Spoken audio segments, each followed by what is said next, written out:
In breaking news, lawmakers are coming up with new ways to lower your insurance premiums. I wonder how much that's going to cost you.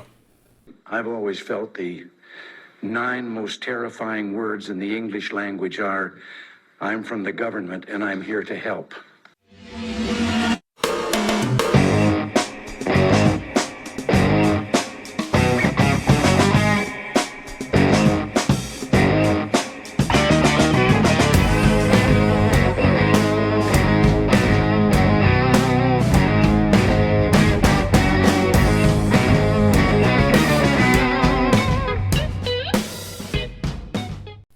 Hey, welcome back to the Airing of Grievances. My name is Eric Reamer. Rob is not available today. He worked on the project with me, but had other things pulling him in a different direction, so he's asked me to go ahead and share this with you. Listen, we can all agree that the problem is insurance rates are too high. And if that's something that we can agree on, then there's a secondary problem, and that is that the people who created the problem are now trying to provide the solution to the problem, and they're using lawmakers to do it. I'm recording this on Friday, May 30th, and as I look at my computer screen at Repair Driven News, just this morning, Teresa Moss dropped an article that is headlined, North Dakota Law Allows Insurance Managed Repair Premium Discounts When Consumers Waive Rights. That caught my attention, and I will link the article in the description box below.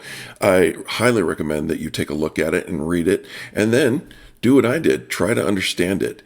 It's not as crystal clear as it could be. We're going to get into that in just a moment, but the article starts by saying that North Dakota recently passed a law that allows insurance companies to offer premium discounts in exchange for consumers waiving their rights to choose repair businesses and/or their right to a jury trial. What? All right. So if we can agree that the primary problem is insurance rates are too high, and that the secondary problem is that the ones who create those insurance rates, that is the insurers, are the ones who are now trying to provide the solution, and they're using legislators to accomplish that, we have another question to ask, and that is, what is driving rates up? I can't presume to know what drives rates up in the state of North Dakota. I don't live there, and I just don't know. But here in the state of Colorado, we can clearly tell you what that driving force of increased rates is. And it's a 3-part situation. Here in Colorado, we have devastating hail. It doesn't happen every year, but when it does happen, it sometimes shows up in big baseball and sometimes even softball size damage. It is devastating. We also have wildfires, lots of wildfires. Our state is covered in brush and trees. I live on a 36-acre ranch that you might even be able to see in the window behind me, and it's always a concern, the wildfire. And then there's something called nuclear verdicts. Now, a nuclear verdict is defined as a verdict that has been handed down for the plaintiff that exceeds the sum of $10 million. So, as you can imagine, that's a lot of money. And if there are more than one, and there are, then you can also see how that would possibly drive the insurance rates higher. So we're not without understanding of what makes it happen, but it causes me to question the headline that says, North Dakota law allows insurance managed repair premium discounts when consumers waive rights.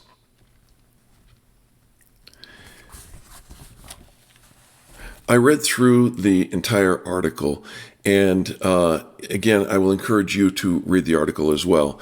But in order to make sure that I was reading it correctly, and there's one question area that I needed to get a little more feedback on, I went to ChatGPT and I asked it to summarize the article that Teresa wrote, and it did, and it basically gave the outline of it. Let me just read a couple of the highlights of this particular article. It says that the bill, which is SB 2374, was introduced in January and passed the Senate 45-2 in February. An amended version passed the House 76-17, and then again in the Senate 46-1. So whoever one of those two holdouts decided to jump over to the other side for the second Senate vote.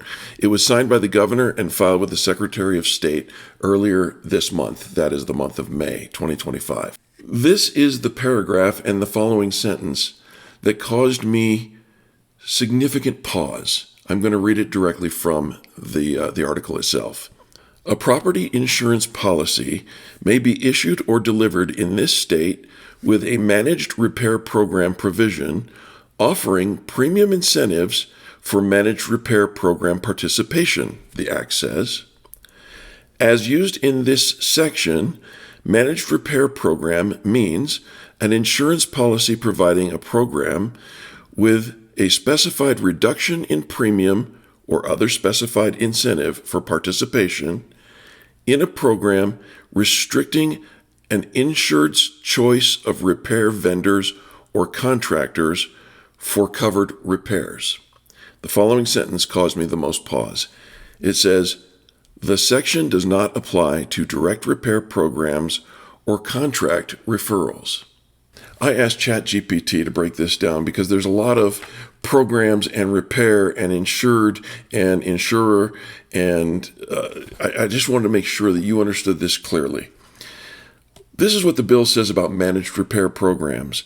This is a program offered by an insurance company where you get a discount on your insurance premium if you agree to have your repairs done by specific repair shops or contractors that the insurance company chooses.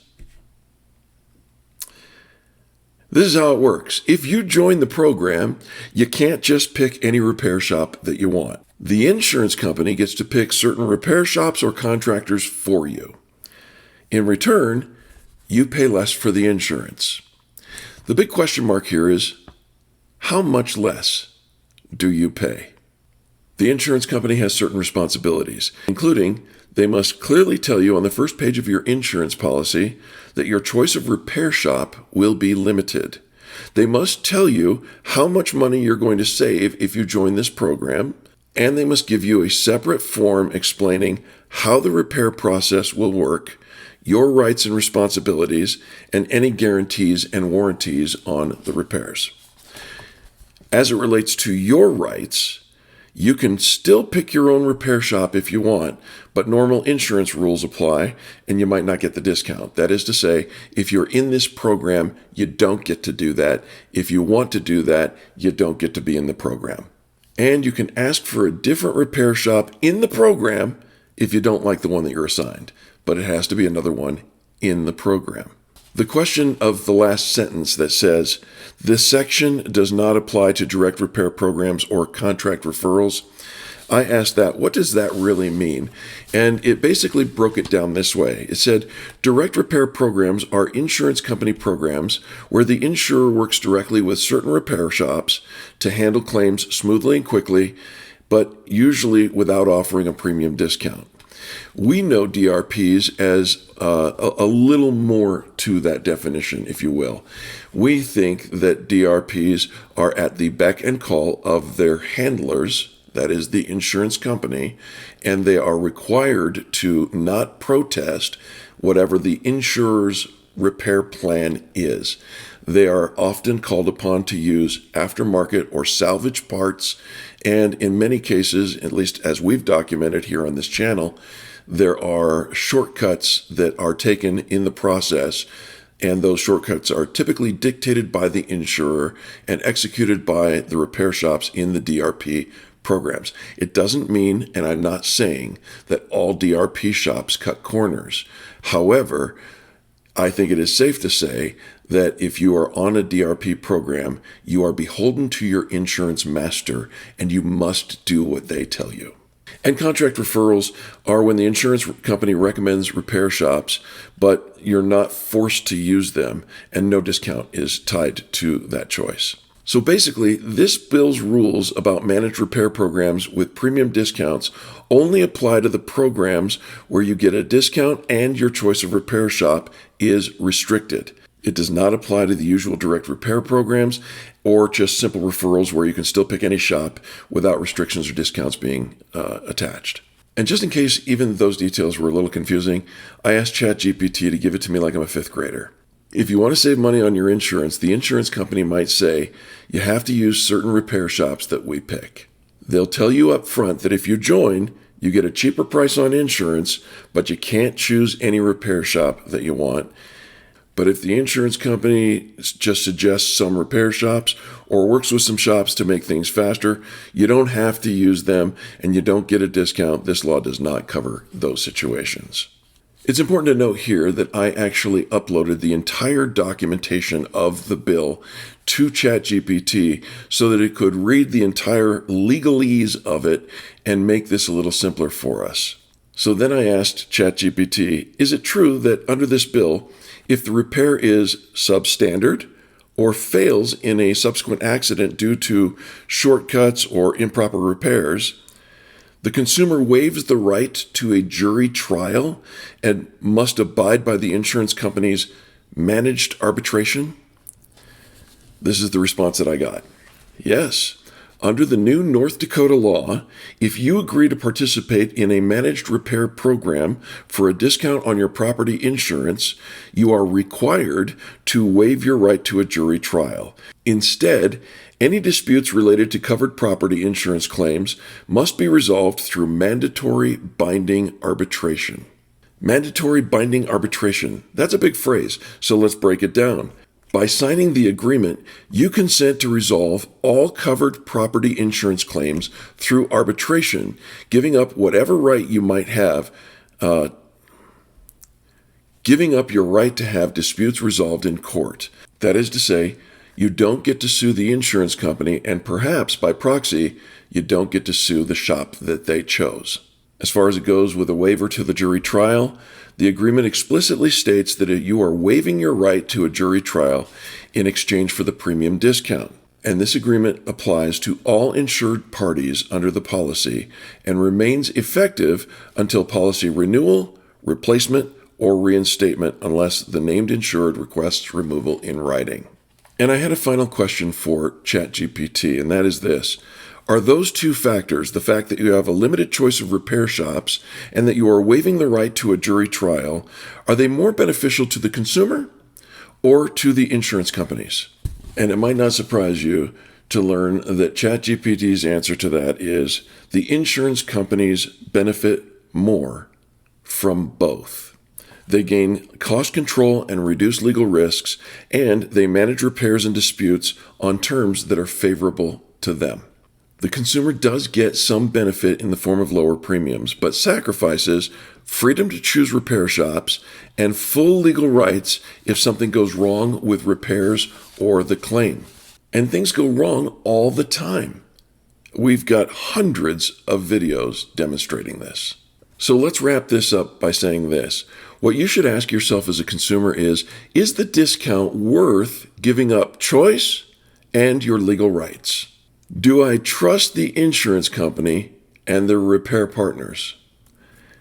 And finally, am I comfortable with arbitration as the only way to settle disputes? Now, do you remember that I brought up a little while ago the nuclear verdicts as one of the driving factors in what causes insurance premiums to go through the roof?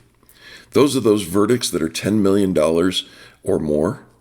Well, those don't exist in the managed repair programs that North Dakota just made law. About 3 weeks ago, we shared with you Colorado's wild plan to reduce your insurance rates by charging you more in fees. And that video, as I'm looking at it now, has almost 3,000 views and a ton of comments. Well, now that's happening in North Dakota, according to the law that was just signed. And I think it's safe to say that it's coming soon to a state near you. And the reason I am confident in saying that is the person that kicked this whole thing off in the state of North Dakota now sits at the very top as the president of the National Association of Insurance Commissioners. So trust me when I tell you what's happened in Colorado and then in North Dakota is surely going to be coming to a state near you. That is not great news for you as a consumer, because as we've asked ChatGPT and it has parsed the legalese, and what this article in Repair Driven News has shared with us clearly is the fact that the consumer is the odd man out here. This is driven by the insurance industry to protect themselves at all costs, and it ends up stripping you of your rights, stripping you of your choice, and preventing you from suing if something catastrophic happens. And if you have any questions about what could take place, take a look at our playlist called The Airing of Grievances, which will be in a box right down here after the music. Thanks so much for watching today. We appreciate you. Rob will be back again next week. God bless you, and have a great Saturday.